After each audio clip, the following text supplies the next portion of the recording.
Hi guys, I know it's been a minute, but we're back. So today we're gonna go over adding fractions. So before we jump right into problems, I just wanna go over a little bit of vocab with you guys on fractions. So we'll start out with this fraction as an example, and it's gonna be 1/4, okay? So I drew that really large, but that's okay. So we have 1/4, and we have two vocabulary terms that we need to know. The first one is numerator, and the numerator is whatever is in the top of the fraction bar, or what's on the top. So 1 would be our numerator, and then 4 would be our denominator. The denominator is the number that is on the bottom of a fraction bar. And when you get into more advanced math, sometimes it's not just one number. It could be like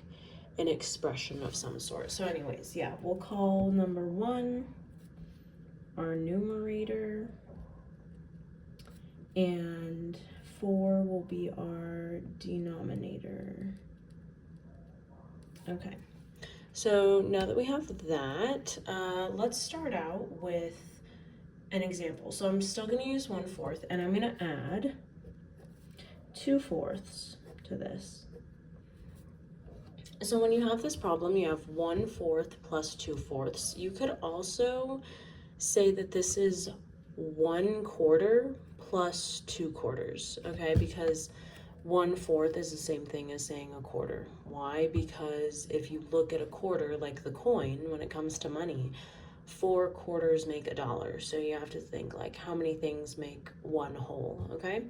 So one thing that I want you guys to notice is that in this problem, both of my denominators are the same, okay? Which is great because now all I need to do is just add the numerators, okay? So I'm going to keep my denominator the same, which is going to be 4. And then I just add the two numerators, 1 and 2. So 1 plus 2 is 3. So my sum, or my answer, is going to be 3/4, okay? So now let's do one where, let's keep it going with 3/4, or 3/4, you can call it. So I'm gonna have 3/4, and I'm going to add another 3/4, okay? There's another way that we can express this, and that would be 3/4 times 2, but we're just focusing on adding fractions today. So again, my denominator is the same. It's still 4, so I'm going to keep 4 as my denominator for the answer. Now I need to add the numerator. So 3 plus 3 is 6. Now this is a special type of fraction that I've gone over before with a couple of my students, but not all of them. And this is what we call an improper fraction, okay? So I'm just going to call this whole thing, meaning it is not a proper fraction. So what does an improper fraction mean? It means that the numerator is equal to or greater than the denominator, okay? And there's a way that we can turn an improper fraction into a mixed fraction. So one of the ways I do that is, remember, I always keep my denominator the same, which is 4. Then what I need to do is I need to see what number that's divisible by 4 plus a mystery number gives me 6. Now that sounds a little confusing. I just want to know what factor of 4, smallest factor of 4, plus a mystery number gives me 6. Well, I know the only factors of 4 that I can have is 4 times 1 is 4. So I'm going to have 4 here. Factors of 4 would be 4, 8, 12, 16, 20, and so on. But the thing is I want to find a factor of 4 that is close to but less than this number, right? So if I were to go to 8, that wouldn't fit because 8 is less than 6. And I want to find a factor of 4 that is close to but less than 6. And 8 is more than 6. I'm sorry, I might have said that 8 is less than 6. No, 8 is more or greater than 6. Okay, so now 4 plus a mystery number needs to give me 6 so that both of these sides can be equivalent. So 4 plus 2 equals 6. Okay, so now I can do some simplifying here. So I know that 4 over 4, or 4 fourths, or 4 quarters, well, think of money. 4 quarters equals $1, and $1 would be a whole. So this here, this 4 over 4, or 4 divided by 4, is equal to 1. So 1 is now our new whole number.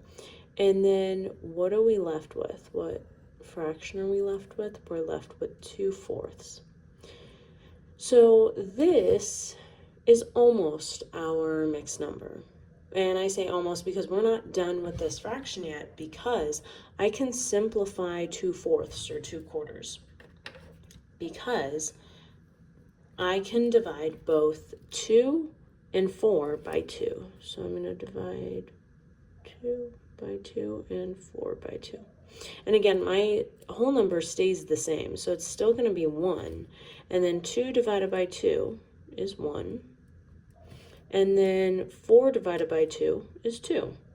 So now my completely simplified sum is 1.5, okay? Or we can call this our mixed number answer. So our mixed number is one that has a whole number and a fraction next to it, okay? So now let me check on the calculator, because it's always good to check our answers no matter what. So we're going to start with 1 over 4 plus 2 over 4 first. And that gives us 0.75. I hope you guys can see that. And let's just check that 3 quarters or 3 fourths equals 0.75. And that is correct on the second part. 3 divided by 4. Now let's do 3 fourths plus 3 fourths. Okay. And that gives us 1.5. 1.5 is another way of saying 1.5, right? Because a half is 0.5, 0.50, or 50%. All right. And 1/2 is another way of saying 1 over 2.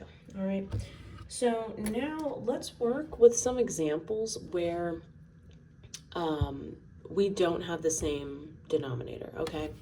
So let's say we have 2 thirds plus 1 quarter, okay? Or 2 thirds plus 1 fourth. All right, so we clearly don't have the same denominator on both addends. So here the denominator is 3, and then here the denominator is 4.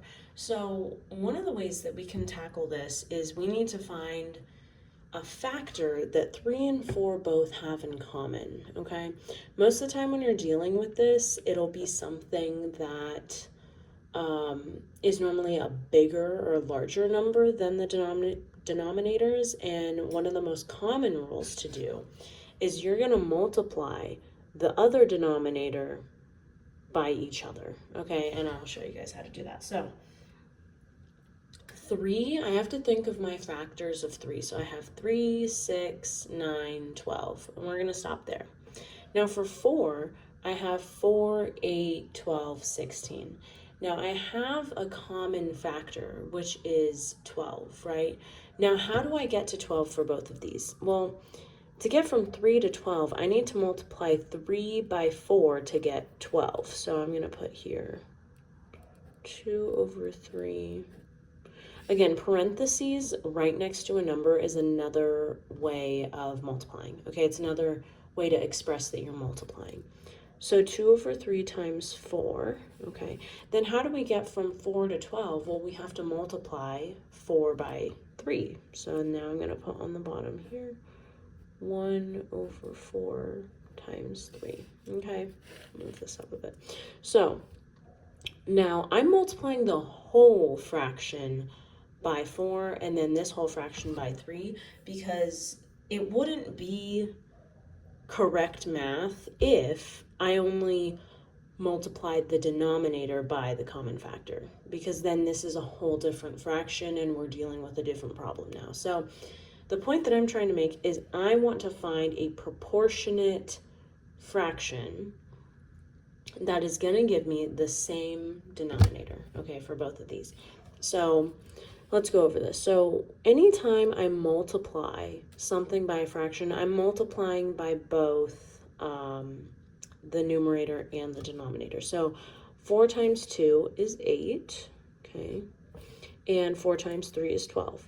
So here's the other way that you can check that you're doing this correct. The other way you can check that you're doing this right is you can try and simplify the new and like larger fraction that you have, and it should be equal to your original fraction. So if I were to simplify 8 over 12, well, I can divide both 8 and 12 by 4. I'm just going to write it down here just to check. Like, this isn't something that you need to do, but it's like if you're kind of unsure. So 8 divided by 4 is 2, and 12 divided by 4 is 3. So again, I get the same original fraction, so that's how I know that these are equivalent. It's just that 2/3 is the most simplified, but right now we don't want the most simplified. Why? Because remember, we're adding fractions at the end of the day, so our denominators need to be the same. We've figured out that the common denominator needs to be 12 at this point at the end, okay? So here we have that, 8 over 12. So now I'm just going to rewrite this as 8 over 12 plus, and then we'll figure out what 1/4 is equivalent to with the denominator of 12. So again, I'm going to multiply both this factor by the numerator and the denominator. So 3 times 1 is 3. And then 3 times 4 should give us 12, okay?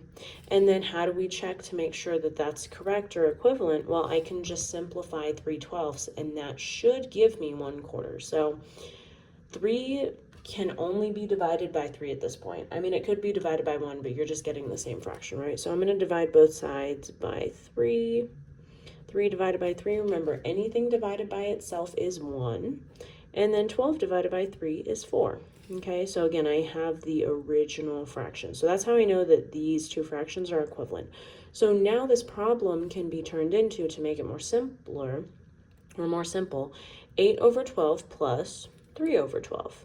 Okay, so now that we have this, we can just do our regular adding, right? So we're always going to keep the denominator the same once we end up with an equation that has two similar denominators. And then we're just going to add 8 and 3, which is 11. So now my answer, oh, that looks, oh, well, I hope you guys can see it. The answer is now 11 over 12, or 11/12. So the reason that I just boxed this is because I know that this cannot be simplified. So I'm just leaving it as 11/12 because it can't be simplified anymore. This is the most simplified version. So yeah, this is how you do it. I'll probably post another video with more example problems, but I just want to keep this video short, and then the next one will go over subtracting fractions, which honestly the same rules still apply here. So for multiplying by factors, common factors to get you to a common denominator, that still applies for subtracting. At the end, instead of adding, you're just subtracting, okay? So that'll be it for now. I will post more consistently now, and I hope you guys have an amazing day. I hope that school is going well, and keep learning, keep asking questions, and keep practicing. You guys got this. Okay, bye guys.